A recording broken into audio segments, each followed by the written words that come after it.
Korika Afissatou Sidibé, élève de la terminale sciences exactes, remporte le prix d'honneur 2026 avec une moyenne annuelle de 17,75. La journée de l'excellence du Prytanée militaire de Kati vise à récompenser les élèves, le personnel d'encadrement et les partenaires qui se sont distingués par leur travail et leur engagement tout au long de l'année scolaire 2026-2025. Les experts des pays membres de l'Organisation pour le développement et la promotion de l'artisanat africain sont en conclave à Bamako. C'est à la faveur de la 12e conférence. Mesdames, Messieurs, bonjour, bienvenue aux informations. La journée de l'excellence du Prytanée militaire de Kati a été célébrée hier pour la 22e édition. C'est Korika Afissatou Sidibé, élève de la terminale sciences exactes, qui remporte le prix d'honneur 2026 avec une moyenne annuelle de 17,75. Cette journée vise à promouvoir l'excellence et à récompenser les élèves, le personnel d'encadrement et les partenaires qui se sont distingués par leur travail et leur engagement tout au long de l'année scolaire 2025-2026. La cérémonie était présidée par le Premier ministre, chef du gouvernement, le général de division Abdoulaye Maïga. Le point avec Mamari Koné et Alou Touré. Revue de troupes sous les notes musicales de la fanfare du Prytanée militaire de Kati. La célébration de la 22e édition de la journée de l'excellence peut à présent commencer. Cette journée vise à honorer l'excellence, célébrer la réussite des élèves et reconnaître le mérite du personnel d'encadrement et des partenaires de l'école. C'est mademoiselle Korika Afissatou Sidibé, élève de la terminale sciences exactes, qui enlève le prix d'honneur. Elle succède ainsi à Magnouma Diabaté, lauréate en 2025. La détentrice du prix d'honneur 2026 a obtenu une moyenne annuelle de 17,75.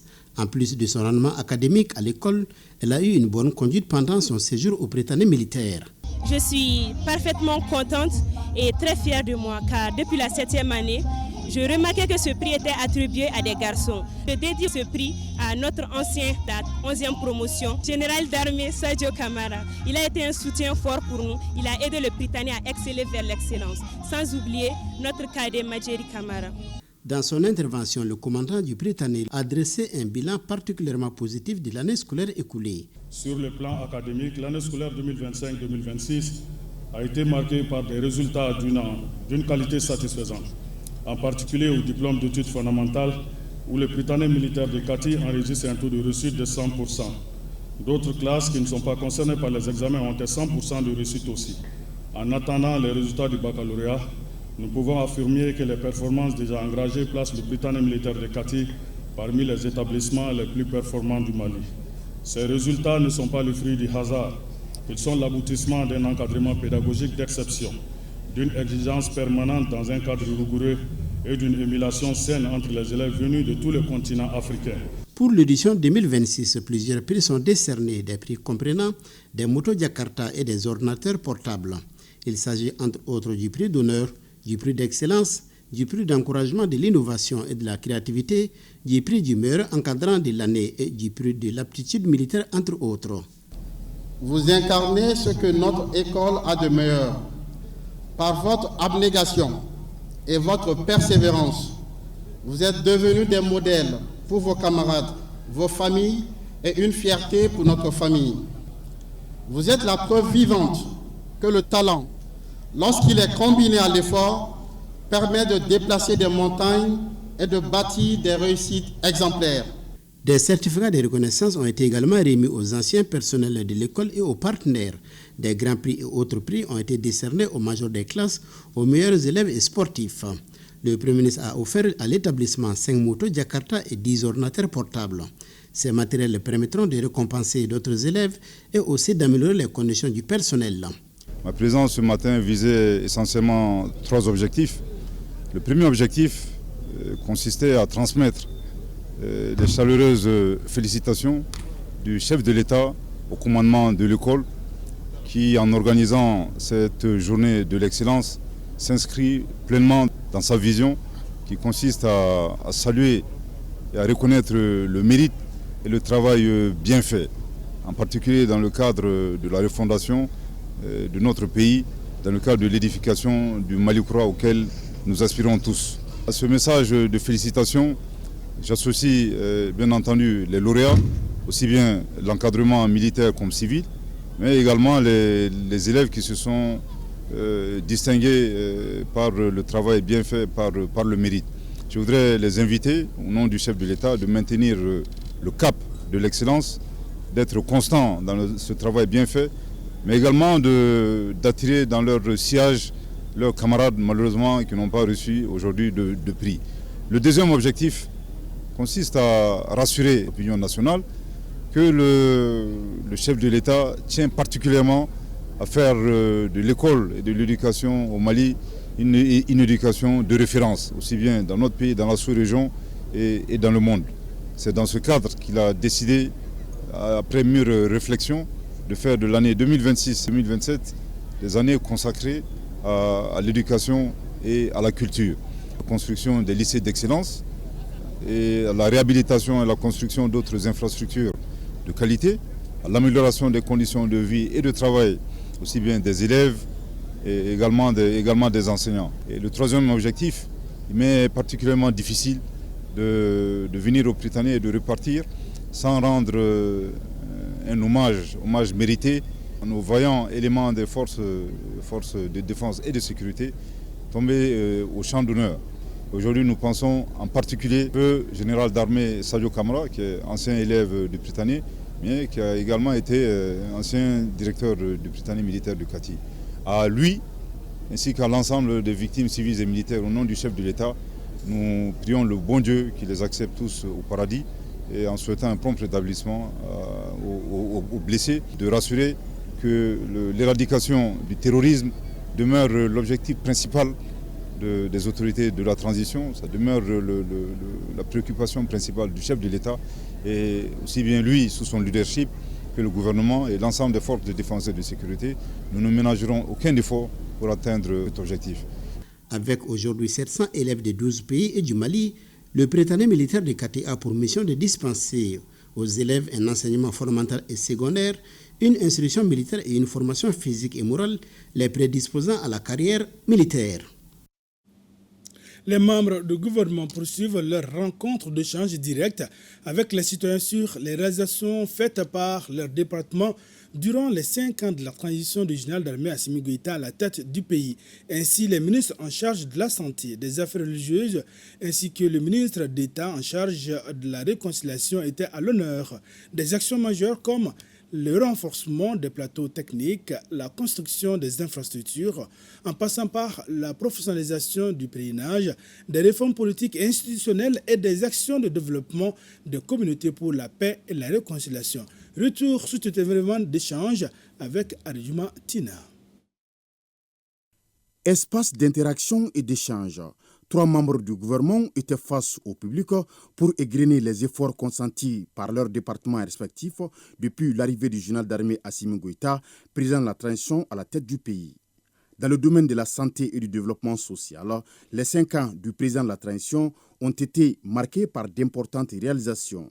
En ce qui concerne les infrastructures sanitaires, on peut citer entre autres la construction de 15 hôpitaux, notamment c'est la transformation des centres de santé de référence de Bamako en hôpitaux de district.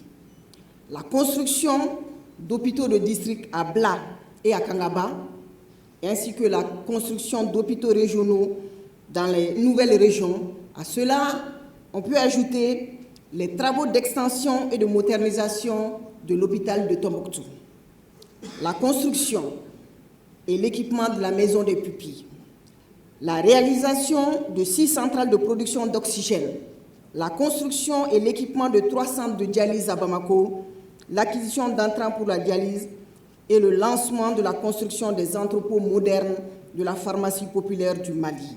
Dr Mamadou Koné, qui s'occupe des questions religieuses, de culte et des coutumes, se félicite des dispositions qu'il a fallu mettre en place durant les 5 ans pour apaiser le climat social, surtout dans un pays où la croyance prédomine.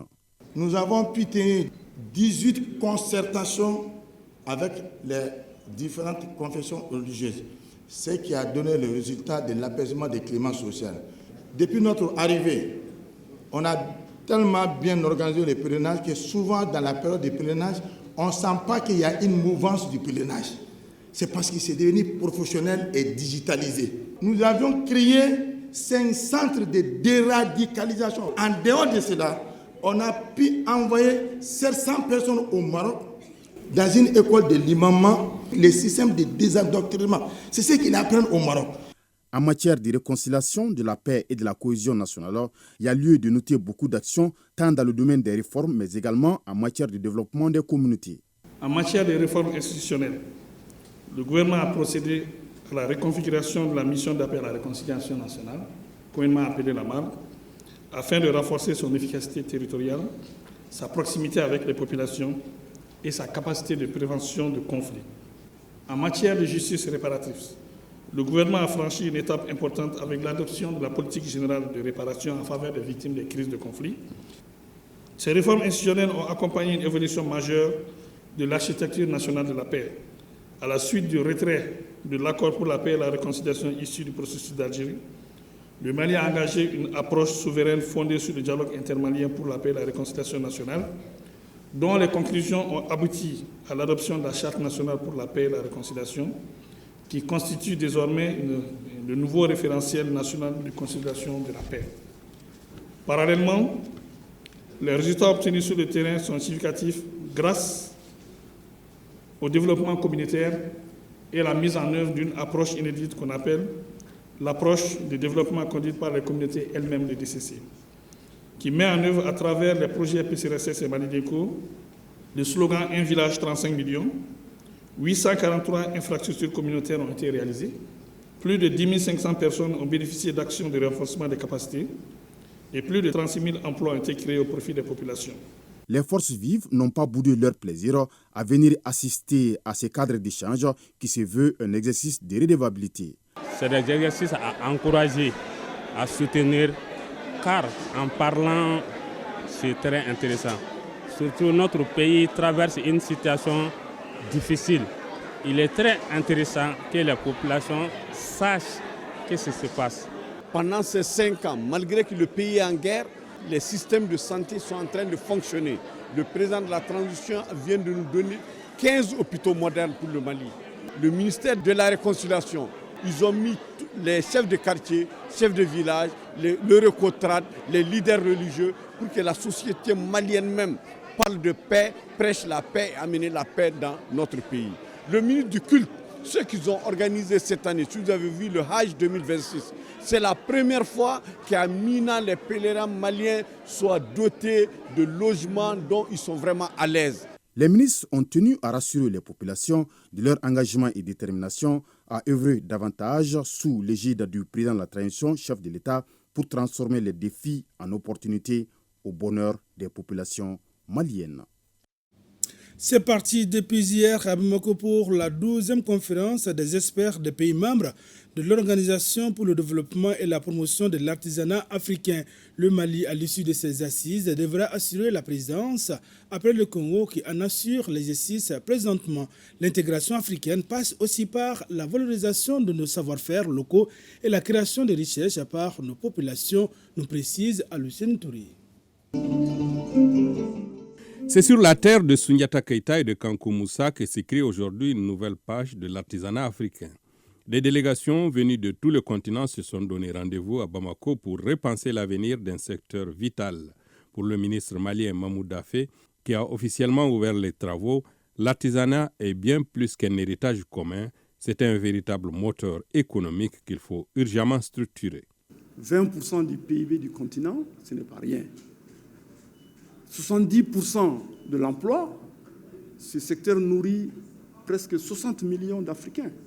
C'est énorme. Avec une croissance, un taux de croissance supérieur à 5%. Ces chiffres nous démontrent à suffisance que l'artisanat est un pilier économique. Pour réussir cette mutation vers une économie industrielle, le pays hôte a proposé 5 piliers majeurs.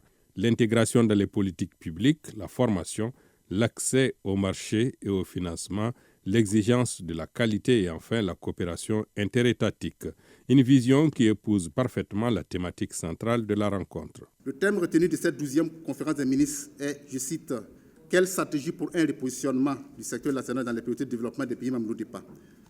À travers donc ce thème, l'objectif est de susciter la réflexion autour des leviers d'action à prioriser pour renforcer la volonté politique au plus haut niveau des États en faveur du secteur de l'artisanat, conséquemment traduite dans les politiques et stratégies de développement des pays.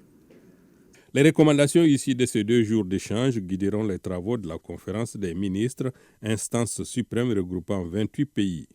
Une session d'autant plus stratégique qu'elle actera le passage de flambeau de la République du Congo au Mali pour la présidence de l'organisation. Nous voulons que les artisans comprennent que c'est leur métier et c'est leur travail qu'ils doivent valoriser.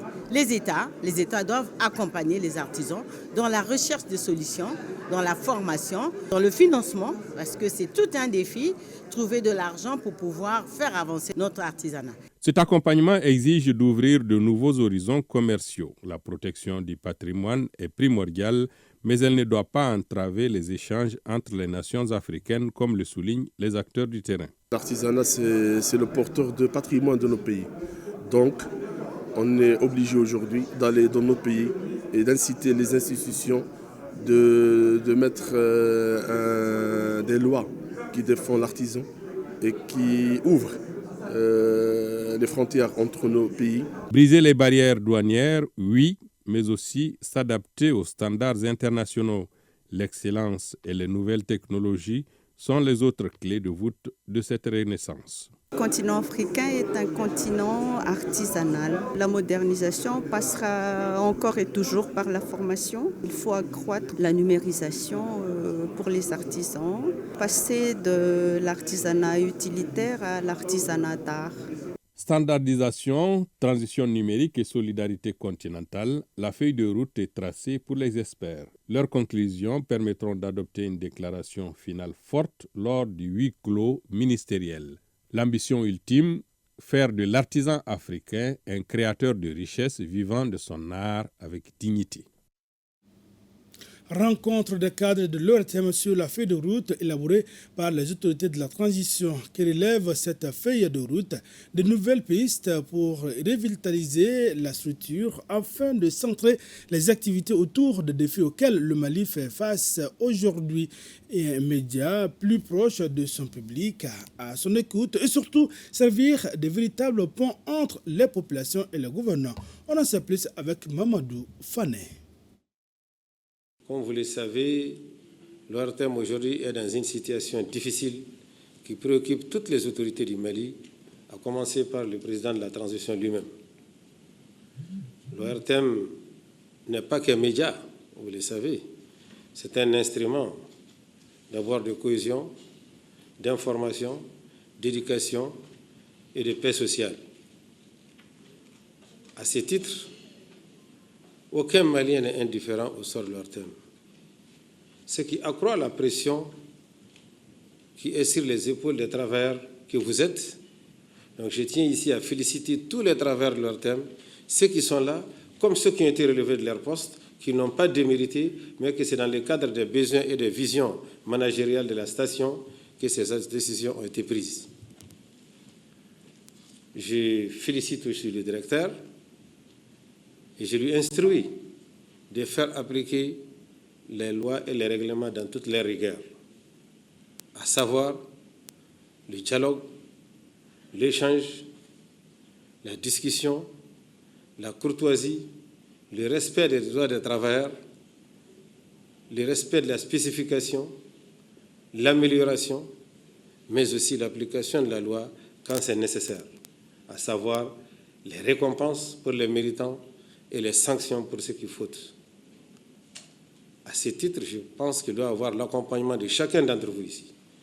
Personne d'entre vous ici, je suis sûr, n'a intérêt ou ne veut que l'ORTM sombre.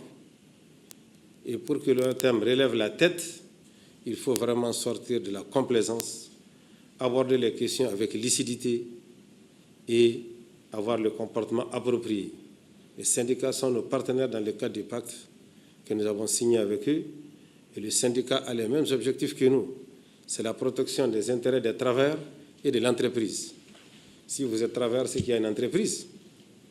Aujourd'hui, l'ORTM est dans des difficultés et tout le monde compte sur vous.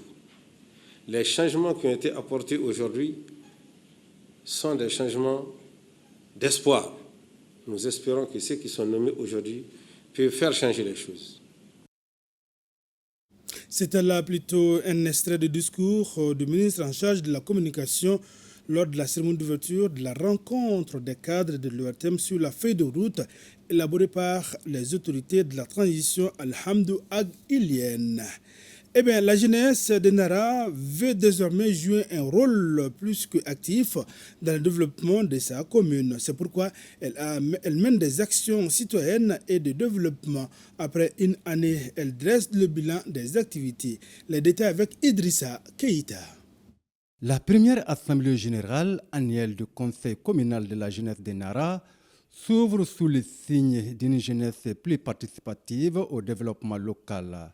Cette rencontre est l'occasion pour le bureau communal de présenter le bilan de sa première année d'exercice. Pour le développement de sa commune, au-delà des chiffres, notre plus grande satisfaction est d'avoir redonné confiance à de nombreux jeunes et démontrer que lorsque la jeunesse est unie, elle peut être une véritable force de proposition et de développement.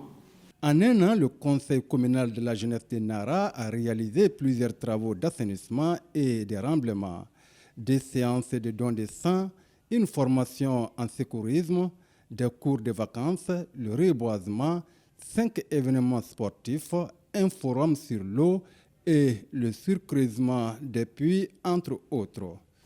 Chers jeunes, votre bilan, c'est le miroir de Nara de demain. Qu'il s'agisse de sport, de salubrité, de formation, de culture, d'entrepreneuriat, chaque action compte.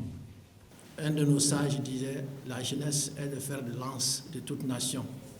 Le Mali compte sur vous dans le cadre du respect des textes, dans le cadre de la bonne citoyenneté, dans le cadre de l'ensemble des activités qui puissent profiter au développement de la nation. Les regards sont désormais tournés vers la consolidation des acquis et une plus grande mobilisation pour relever ensemble les défis liés au développement de la commune. En troisième région, sortie de la deuxième promotion du centre de formation professionnelle en coupe couture, Bogolan et tissage Farafina Dambé. Les apprenants ont reçu des techniques après 3 ans, lesquelles techniques leur permettront d'être autonomes. Compte rendu, Urubala Diabaté et Ali Sanogo. Après 3 années de formation intensive, alliant théorie et pratique, 16 jeunes filles du centre de formation professionnelle en coupe et couture, tissage et Bogolan Farafina Dambé ont reçu leurs attestations de fin d'études, marquant ainsi la fin de leur parcours de formation et le début d'une nouvelle aventure professionnelle. Après ces centres, nous allons nous mettre au travail et si les moyens nous le permettent, nous créerons à notre tour des centres de formation en nous inspirant de l'exemple de la promotrice. Cette étape n'est pas la fin du processus. J'invite par conséquent les lauréates de cette promotion à la persévérance, à la patience, à l'innovation et à la création et surtout à l'amour du métier. Dans ces métiers, on ne finit jamais d'apprendre. Cette cérémonie qui a réuni les responsables du centre, les familles des lauréates, les invités et plusieurs acteurs culturels a été l'occasion de mettre en lumière les compétences acquises par ces jeunes femmes dans les domaines de la coupe et couture, du tissage et du bogolan, des métiers porteurs qui contribuent à la valorisation du savoir-faire artisanal et à la promotion de l'entrepreneuriat féminin. Chaque motif du pain passe un message.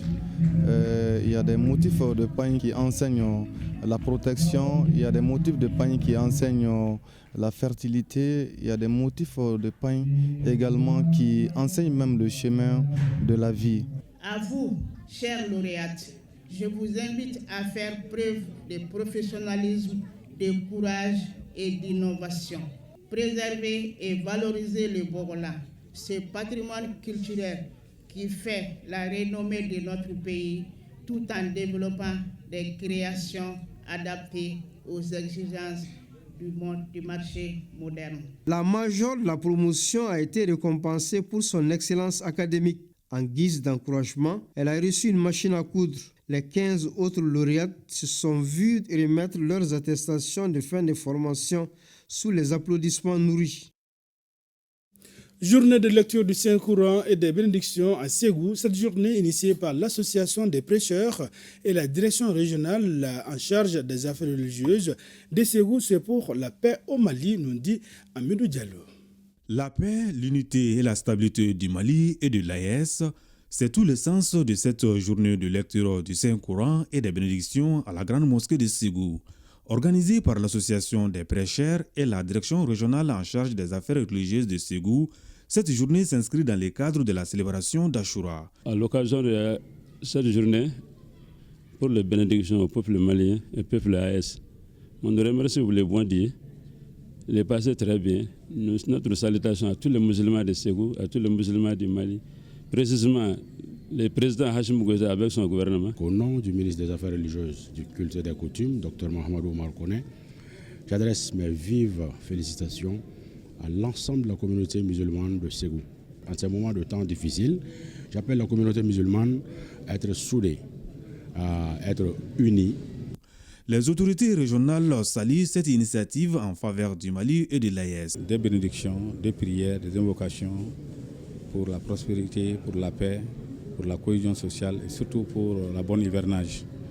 Donc vraiment au nom du gouverneur de la région et au nom de toutes les autorités régionales, je voudrais remercier l'association des prêcheurs pour cette belle initiative et remercier également la direction régionale des affaires religieuses de culte pour aussi l'appui qu'elle a apporté pour la réalisation de cette activité. Mesdames, Messieurs, ainsi prend fin ce journal. Merci d'avoir été des nôtres. À demain, Inch'Allah, même heure, même plateau. Et pour d'autres informations, que Dieu bénisse le Mali et protège les Maliens.